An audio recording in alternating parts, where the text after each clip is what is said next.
રાજકોટમાં જંગલેશ્વર ડિમોલેશનના કૌભાંડનો વિવાદ વધતો જઈ રહ્યો છે। ડિમોલેશનના બિલ મુદ્દે પૂર્વ વિપક્ષના નેતાએ આરોપ લગાવ્યા। મહાનગરપાલિકા કમિશનરની મંજૂરી વગર બિલ પાસ ન થાય તેવું વશરામભાઈએ કહ્યું છે।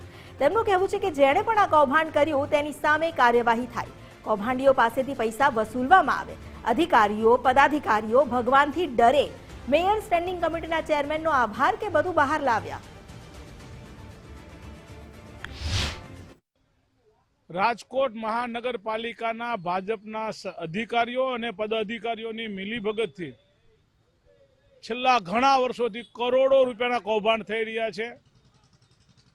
હું અભિનંદન આપીશ અત્યારના મેયર અને સ્ટેન્ડિંગ કમિટીના ચેરમેનને કે હિંમત કરી અને થોડીક સત્યતા દાખવવાની કોશિશ કરી છે।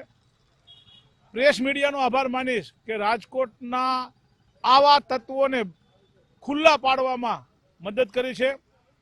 જંગલેશ્વર જેમાં ડિમોલેશન કરી 27 લાખ ઉપરનો નાસ્તો, જેમાં કાજુ કતરી, ખજૂર પાક જેવી આઈટમો જમી મેજબાની માનતા હોય એવી રીતે, ભલે ઘરે હોય કે ન હોય, પરંતુ કોર્પોરેશનના ખર્ચે બહુ પાર્ટીઓ કરી।